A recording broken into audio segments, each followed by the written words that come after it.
नमस्कार, मेरा नाम है अर्पित शुक्ला और आज के इस वीडियो में हम बात करेंगे जन्म कुंडली के द्वारा विवाह का समय कैसे निकालें। वैसे तो अगर हम बात करें इसके ऊपर, एस्ट्रोलॉजी के ऊपर काफ़ी, अगर आप सर्च करेंगे गूगल में काफ़ी वीडियोस मिल जाएंगी, पर अगर हम लिटरली देखना चाहें जब टाइमिंग ऑफ मैरिज की बात आती है तो अपने आप में ये एक बहुत जटिल प्रश्न है।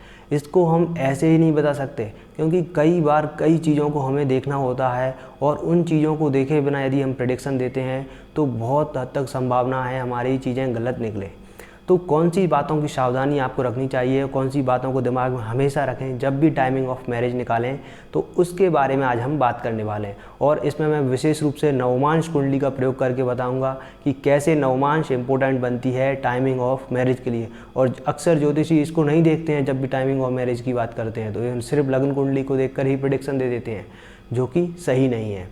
तो जिसको भी ज्योतिष की थोड़ी भी बेसिक्स नॉलेज है, राशि भाव ग्रह क्या है, उसको यह वीडियो पूर्ण रूप से समझ में आने वाली है। मैं बहुत ही आसान रूप से समझाने की कोशिश करूंगा। तो आइए शुरू करते हैं अपने आज के इस वीडियो को।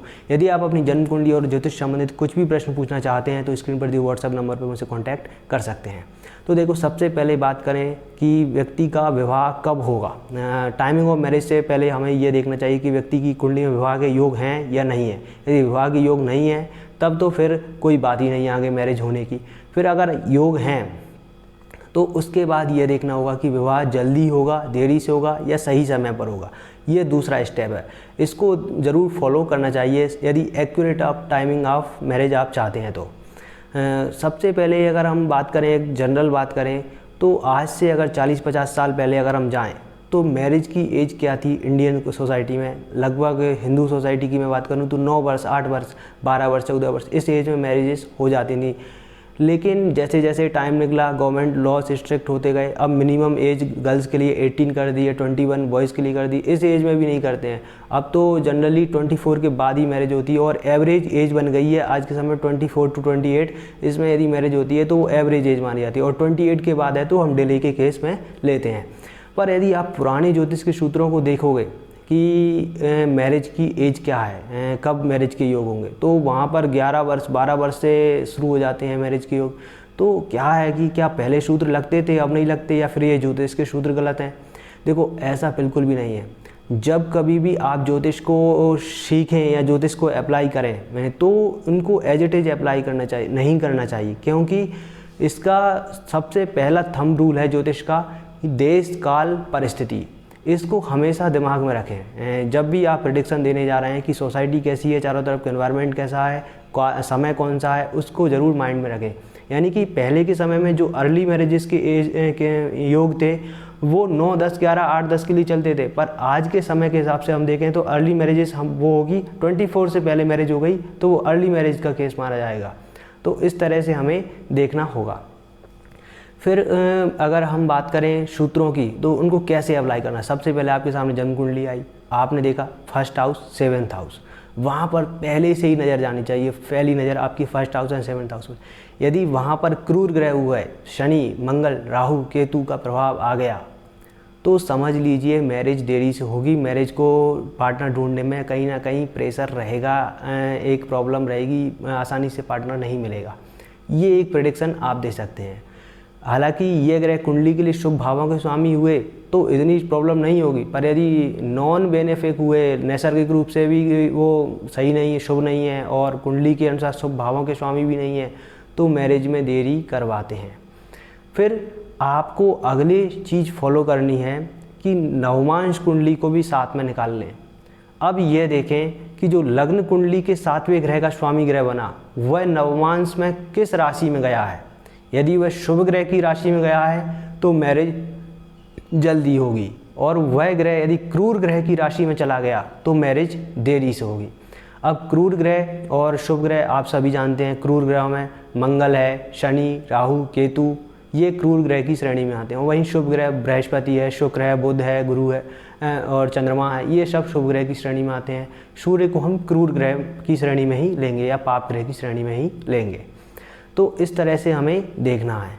फिर आपको अगली चीज़ फॉलो करनी है, जो लग्न कुंडली के 7th हाउस में जो ग्रह स्थित है वह भी कौन सी नवांश में गया है, वह सौम्य नवांश में है या क्रूर नवांश में है। यदि सौम्य नवांश में हुआ तो मैरिज जल्दी होगी या एवरेज टाइम पर हो जाएगी, ये देखने को मिलता है। तो इस तरह से आपको पता चल जाएगा कि व्यक्ति की मैरिज किस एज में होने वाली है, यानी कि सही एज में हो जाएगी या फिर देरी से होगी। अब तीसरी चीज़ आपको फॉलो करनी है कि व्यक्ति की एज क्या है, क्या मैरिज वाली एज चल रही है। फिर आपको दशा सीक्वेंस देखना होगा कि अपकमिंग दशाएं कौन सी होने वाली हैं, कौन कौन सी ग्रहों की दशाएं आने वाली हैं। तो उसमें आपको लग्न कुंडली के 7वें भाव में जो ग्रह स्थित है, क्या उसकी दशा आ रही है, वह ग्रह मैरिज दे सकता है।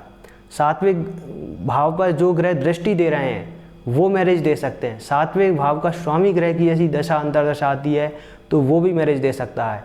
और महिलाओं की कुंडली में विशेष रूप से बृहस्पति की दशा अंतर्दशा जाए, भले ही वह 7वें भाव से किसी भी प्रकार का कोई लेना देना नहीं रखता हो, फिर भी वह मैरिज दे सकता है। फिर आपको देखना है जो लग्न कुंडली का 7वें भाव का स्वामी ग्रह बना वह नवमांश में किस राशि में गया है, उस राशि का स्वामी ग्रह भी मैरिज दे सकता है। यदि उसकी दशा अंतर्दशा आ गई तो वो भी मैरिज दे सकता है। फिर नवमांश कुंडली के 7वें भाव में स्थित ग्रह मैरिज दे सकते हैं। नवमांश कुंडली के 7वें भाव का स्वामी ग्रह भी मैरिज दे सकता है। नवमांश कुंडली के 7वें भाव के स्वामी ग्रह को देखने वाले ग्रह भी मैरिज दे सकते हैं। तो ऐसे आपको पता करना है कि कौन सा ग्रह मैरिज दे सकता है। 7वें भाव के स्वामी के नक्षत्र में जो ग्रह स्थित होंगे, लग्न कुंडली के 7वें भाव के स्वामी जो ग्रह भी बना उसके नक्षत्र में जो ग्रह स्थित हैं उनकी दशा अंतर्दशा आ गई तो वो भी मैरिज दे सकते हैं। तो ऐसे आपको प्रेडिक्ट करना है। और स्पेशली जब बृहस्पति की दृष्टि यदि 7वें भाव गोचर में 7वें भाव पर पड़ जाए या 7वें भाव के स्वामी ग्रह पर आ जाए, तब भी गोचर के अनुसार उस ईयर में मैरिज होने की संभावना बन जाती है। तो ऐसे हमें इन सूत्रों को अप्लाई करना है कि मैरिज कब हो सकती है। अब मैं आपको एक उदाहरण कुंडली के माध्यम से समझाऊंगा कि कैसे हम टाइमिंग ऑफ मैरिज निकालते हैं और कैसे इसका प्रेडिक्शन दिया जाता है। तो आपके सामने एक कुंडली है, इनका डेट ऑफ बर्थ है 12 दिसंबर 1988 7:04 शाम को और शिवपुरी मध्य प्रदेश का जन्म स्थान है। देखो लग्न कुंडली में आए हम 7th हाउस देगा। 7th हाउस में शनि है और बुध स्थित है। 2 क्रूर ग्रह, यहाँ माफ़ कीजिए, एक शनि क्रूर ग्रह स्थित है और एक बुध, एक शुभ ग्रह स्थित है। और 7वें भाव का स्वामी ग्रह गुरु बना, वह वृषभ राशि में है। तो यहाँ पर देखने कर हमें कहीं ना कहीं क्लैरिटी सी मिल गई। एक शुभ ग्रह है तो एक क्रूर ग्रह भी है, और जो क्रूर ग्रह भी बना है वो भाग्येश है, यानी लग्नेश का मित्र बनाया। लग्नेश और नवमेश की युति 7th भाव में है, तो यह दिखाती है कि मैरिज टाइम पर होने वाली है, यानी कि एवरेज एज में ही मैरिज होगी। हमें पहली चीज़ से क्लैरिटी मिल गई। फिर हम आएंगे 7th हाउस में स्थित ग्रह नवांश में कौन सी राशि में गया, तो वो बुध की राशि में नवांश में गया है, क्योंकि मिथुन राशि में है तो बुध नवांश में, शुभ ग्रह के नवांश में है। तो वहाँ पर भी हमें एक क्लैरिटी मिली कि हाँ मैरिज सही एज पर होनी चाहिए। वहाँ पर भी एक शुक्र की युति है तो एक शुभ ग्रह का साथ भी है। तो इस तरह से हमें पता चल गया कि हाँ ठीक है, मैरिज टाइम पर होने वाली है। अब प्रश्न आएगा कि मैरिज कब होगी। तो देखो इनकी मैरिज मैं आपको पहले ही बता देता हूँ 2014 के आसपास हुई थी, और उस समय राहु में शनि की अंतर्दशा चल रही थी। तो देखो राहु में जब शनि की अंतर्दशा चल रही, राहु कुंडली में कहाँ स्थित है, भाग्य स्थान में, शनि की राशि में है, और शनि 7th भाव में मैरिज के हाउस में ही है। तो यहाँ पर मैरिज को लेकर के राहु ने कह दी कि हाँ महादशा में ये मैरिज हो सकती है। फिर राहु की महादशा में शनि की अंतर्दशा में मैरिज हुई। अगर लग्न कुंडली देखकर ही हम जनरल प्रेडिक्शन देना चाहें तो दे सकते हैं कि 7th हाउस में शनि है तो शनि ने मैरिज दे दी होगी, पर क्लैरिटी नहीं मिल पाई कि शनि के बाद बुध की अंतर्दशा आएगी तो क्या बुध में भी मैरिज हो सकती है, अगर हम पहले से बात करते, अगर हमें टाइमिंग ऑफ मैरिज पहले नहीं पता होता तो इसके लिए हमें देखना होगा बृहस्पति का गोचर, क्योंकि जन्म कुंडली में 7th हाउस का स्वामी ग्रह बृहस्पति बनता है और बृहस्पति मैरिज को लेकर के विशेष रूप से कारक बनता है। तो उस समय पर बृहस्पति का गोचर मिथुन राशि के आसपास ही था, मिथुन राशि में ही था। तो इससे हमें क्लैरिटी मिल गई, हाँ यह शनि की अंतर्दशा मैरिज दे सकती है, क्योंकि राहु में शनि का अंतर आना और शनि भाग्येश होना और नवमांश कुंडली में भी शुभ राशि में होना, ये अपने आप में एक परफेक्ट कॉम्बिनेशन बनाता है कि मैरिज हो जाए। और बुध की बात करेंगे तो अगर बुध की अंतर्दशा को अगर हम प्रेडिक्ट करना चाहें तो इसके लिए डिनाई इसलिए आएगा क्योंकि बुध की जब अंतर्दशा शुरू हुई तब बृहस्पति का गोचर का इतना फेवरेबल सपोर्ट नहीं था, और बुध नवमांश कुंडली में मेष राशि में था। तो मेष राशि के अकॉर्डिंग मंगल एक कहीं ना कहीं लग्न कुंडली के लिए कोई शुभ ग्रह नहीं बना, क्रूर नवांश है।